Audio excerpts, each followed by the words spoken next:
চেলিয়ামাতে গাছ পড়ে ব্যস্ততম রাস্তা বন্ধ, ৩ ঘন্টা পর সরল গাছ। এলাকায় বাসিন্দাদের ক্ষোভ। চেলিয়ামায় রাস্তার ওপর পড়ল গাছ। ব্যস্ততম রাস্তায় গাছ ভেঙে পড়ায় ঘন্টার পর ঘন্টা রাস্তা থাকলো অবরুদ্ধ, যার জেরে হাসপাতালে যাওয়ার রাস্তাও বন্ধ হয়ে পড়ে। সোমবার দুপুর 2:30 নাগাদ রঘুনাথপুর চেলিয়ামা সড়কে বাঁধা ব্লক প্রাথমিক স্বাস্থ্যকেন্দ্রের সামনের রাস্তার অদূরে একটি বড় গাছ হঠাৎ ভেঙে পড়ে। ঘটনায় বাস ও অন্যান্য যান চলাচল বন্ধ হয়ে যায় ওই রাস্তায়। স্থানীয়রা জানান, হাসপাতালে রোগী নিয়ে অ্যাম্বুলেন্সকেও পড়তে হয় সমস্যায়। ঘুরপথে অনেকটা গিয়ে হাসপাতালে প্রবেশ করে অ্যাম্বুলেন্স ও হাসপাতালে যাওয়া মানুষজন। স্থানীয়রা বিষয়টি ব্লক প্রশাসন, বন দপ্তরকে জানান। অভিযোগ, দীর্ঘক্ষণ পার হলেও বনকর্মীরা সেখানে আসেননি। সন্ধ্যা 6টা নাগাদ সেখানে বনকর্মীরা ও সিভিল ডিফেন্সের কর্মীরা পৌঁছে গাছটিকে সরান। দীর্ঘক্ষণ গুরুত্বপূর্ণ রাস্তায় এইভাবে গাছ পড়ে থাকায় এলাকার বাসিন্দারা ক্ষোভে ফেটে পড়েন। প্রতিক্রিয়া দিয়ে কে কি জানিয়েছেন তা তুলে ধরলাম আমরা। আজকে দেখলাম রঘুনাথপুর চেলিয়ামা রাস্তায় একটা গুরুত্বপূর্ণ রাস্তায় একটা গাছ পড়ে গেছে। দীর্ঘক্ষণ ধরে গাছটা দেখছি রাস্তার উপরে পড়ে রয়েছে, কি বলবেন? রঘুনাথপুর থেকে চেলিয়ামা পর্যন্ত এটি মূল রাস্তা। বান্দা হাসপাতালের সামনে এই মূল রাস্তার যানবাহন বন্ধ আছে। বিকাল প্রায় 3টার সময় এই বিরাট আকার গাছটি পড়ে গেছে রাস্তার মাঝে। বন দপ্তরের নিষ্ক্রিয়তায় এবং সরকারি প্রশাসনের নিষ্ক্রিয়তায় এখনও পর্যন্ত গাছটি রাস্তার মধ্যে পড়ে আছে।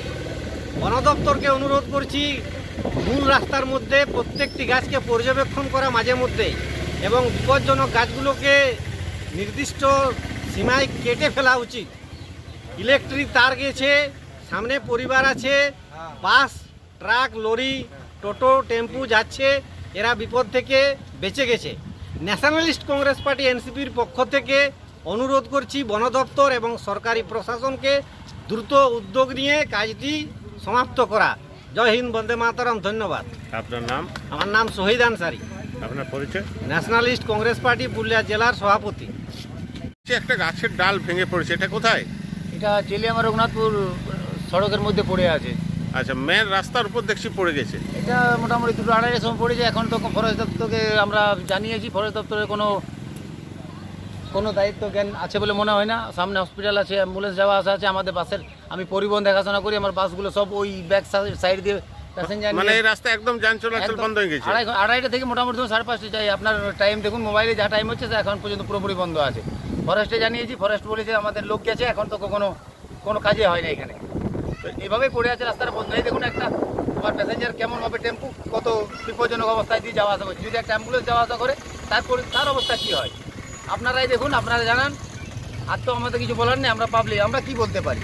2:30 থেকে এইভাবে রাস্তায় পড়ে গেছে। 2:30 থেকে এইভাবে রাস্তাটা পুরোপুরি জাম হয়ে আছে। পাবলিক এরকমভাবে রাস্তায় আসা যাওয়া করছে। এটা তো খুবই ব্যস্ততম রাস্তা। হসপিটাল, সামনে হসপিটাল আছে, অ্যাম্বুলেন্স যাওয়া আসা করে, বাস যাওয়া আসা করে, বাসগুলো সব ব্যাক সাইডে অন্য রাস্তা দিয়ে পার হয়ে যাচ্ছে।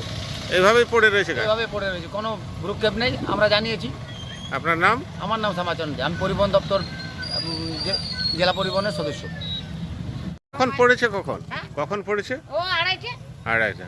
আর তখন থেকে এরকম আছে? তখন থেকে একই রকম আছে, কত লোক খাইছে নিয়েছে বহু, হ্যাঁ, কিন্তু তার ফরেস আসে নাই। সেই বলি গভর্নমেন্টের টাকা খেয়ে বসে আছে।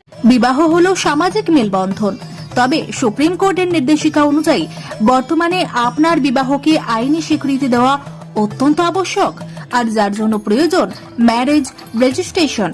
তবে আইনি স্বীকৃতি ছাড়াও উত্তরাধিকার প্রাপ্তি, সামাজিক আর্থিক সুরক্ষা ও পেনশন প্রাপ্তি, passport, visa, ration card, voter card, Aadhaar card, ব্যাংকের পাসবই প্রাপ্তি প্রভৃতি গুরুত্বপূর্ণ ডকুমেন্ট তৈরি করতে ম্যারেজ সার্টিফিকেটের একটা বিশেষ প্রয়োজনীয়তা রয়েছে। তাই আর দেরি নয়, সামাজিক বিবাহের পাশাপাশি বিবাহ রেজিস্ট্রেশনের জন্য চলে আসুন বিবাহ রেজিস্ট্রেশন অফিসে। ঠিকানা রঘুনাথপুর দিনুবাবুর ঘেরার পিছনে কমিউনিটি হলের সামনে।